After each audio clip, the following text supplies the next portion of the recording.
Hello, स्वागत है English पर आपका। आज हम इस कड़ी में सीखेंगे कि इंटरट्वाइन इस शब्द का क्या अर्थ है और इसके क्या क्या सिनोनिम्स हैं, यानी पर्यायवाची शब्द, और कुछ इसके अच्छे एग्जाम्पल्स। आइए इसके विषय में तमाम बातें समझते हैं। इंटरट्वाइन यह शब्द एक वर्ब है, यानी क्रिया है। इसके फॉर्म्स होंगे डिफरेंट फॉर्म्स: इंटरट्वाइंड, इंटरट्वाइंड, इंटरट्वाइनिंग, इंटरट्वाइंस। इसका प्रोनाउंसिएशन आपने ध्यान से सुना, इंटरट्वाइन, INTER, यहाँ तक इंटर पढ़ेंगे और TWINE यहाँ से ट्वाइन पढ़ेंगे। Now it is intertwine. पहली दफ़ा जब इसका इतिहास में कभी इस्तेमाल हुआ होगा तो वो समय रहा था 1641। इसी वर्ष में सबसे पहले ये शब्द इस्तेमाल में आया था, इसे देखा गया था। अब इसकी आप मीनिंग समझिए क्या है। इफ़ टू और मोर थिंग्स आर इंटरट्वाइंड और intertwine, they are closely connected with each other in many ways। इसका अर्थ है कि अगर दो या दो से अधिक चीज़ें इंटरट्वाइंड हैं या इंटरट्वाइन होते हैं, दो या दो से अधिक चीज़ें अगर इंटरट्वाइंड हैं या इंटरट्वाइन होती हैं, इसका अर्थ है कि वे दोनों ही चीज़ें एक दूसरे से बहुत ज़्यादा कनेक्टेड हैं, संबंधित हैं, कई मामलों में, कई अर्थों में, कई तरीक़ों से।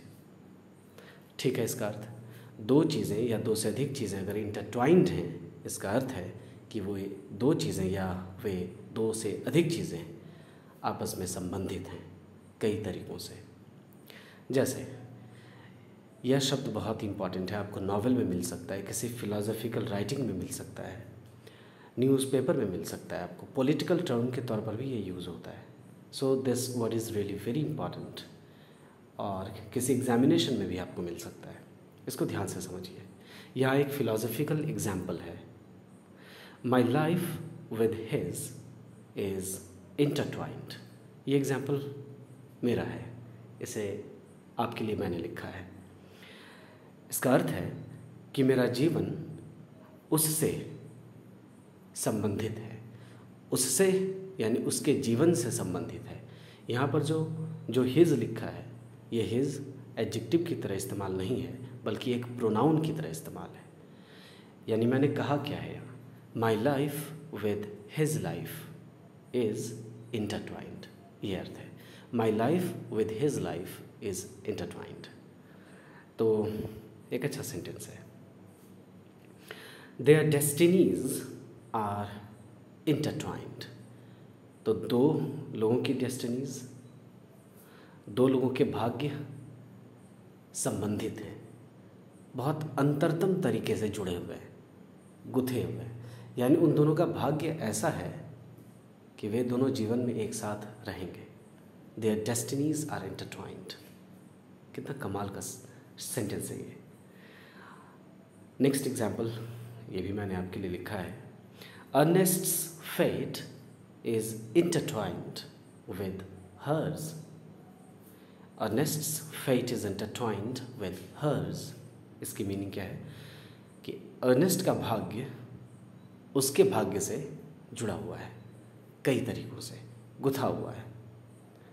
ओके, अंतर्ग्रथन किया हुआ है, एक ये शब्द आता है हिंदी में। सिनोनिम्स देखिए इसकी, यानी इसका पर्यायवाची शब्द। अगर आप इंटरट्वाइन कहते हैं तो इसकी मीनिंग है इनलेस। इनलेस बोलिए या इनलेस बोलिए, दोनों सही है। Next is इंटवाइन। इंटवाइन, अभी जो पहला हमने बोला था प्रोनाउंसिएशन गलत बोला था, दूसरा जो बोला था सही बोला था, ध्यान से सुनिएगा। इंटवाइन, ठीक है। इंट मैंने पहले बोल दिया और वाइन बोल रहा हूँ, गलत है। कुछ लोग यहाँ तक पढ़ते हैं, ENT को एक साथ पढ़ देते हैं और WINE को अलग से पढ़ते हैं। This is a wrong approach to its pronunciation. क्या होगा? इनट्वाइन या एनट्वाइन। ट्वाइन एक शब्द है, ट्वाइन मतलब दो, सीधी सी बात है। ट्विन से सोचिए आप, TWIN ट्विन, तो यहाँ है twine, right. So intwine, entwine, both are correct. Implicate, implicate यह शब्द आर्केइक शब्द है, यानी ऑब्सोलीट है, यानी आउटडेटेड है। अब जल्दी यूज़ नहीं आता है इसका, अब जल्दी यूज़ में नहीं आएगा, अब देखेंगे नहीं, इसे कम देखते हैं। Interlace, interlace, intertwist, intertwist, interweave. Inter की मीनिंग होती है भीतर, सीधी सी बात, अंदर, अंतर, अंतर मतलब अंदर, वो डिफरेंस वाला अंतर नहीं, अंतरतम जिसको कहते हैं, अंतरात्मा जैसे सुनते हैं, तो अंतर मतलब भीतर। तो इंटर मतलब भीतर भीतर और वीव मतलब बुना हुआ, तो भीतर भीतर कुछ बुना हुआ, यानी गहराई से बुना हुआ, यानी दो लोगों की भीतरी बात कुछ गुथी हुई है, इसको इंटरवीव कहेंगे। फिलॉसफिकली आपको समझना होगा। फिर है इनवीव, इंटरवीव कहें या इनवीव कहें, बोथ आर करेक्ट। क्यों? इन मतलब भी भीतर, इनसाइड, वीव मतलब बुना हुआ। Next is less. अब आप गौर करें, जूतों के लेस को आप क्या करते हैं? उनके दो सिरों को आप बांधते हैं, एक साथ जोड़ते हैं, संबंधित करते हैं, तो कहीं ना कहीं लेस की मीनिंग इंटरट्वाइन है। इन लेस की भी यही मीनिंग है। Okay, are you getting my point? I hope आप बहुत अच्छे से समझ रहे हैं। Next is ply, twist, weave. अब इन दोनों के प्रोनाउंसिएशन जो है, लास्ट वाले दो वर्ड्स बहुत इंपॉर्टेंट है। WREATHE सेकेंड लास्ट वर्ड जो है, इसका प्रोनाउंसिएशन है रीद, रीद। जैसे BREATHE, ब्रीथ, सांस लेना, ब्रीथ, ओके।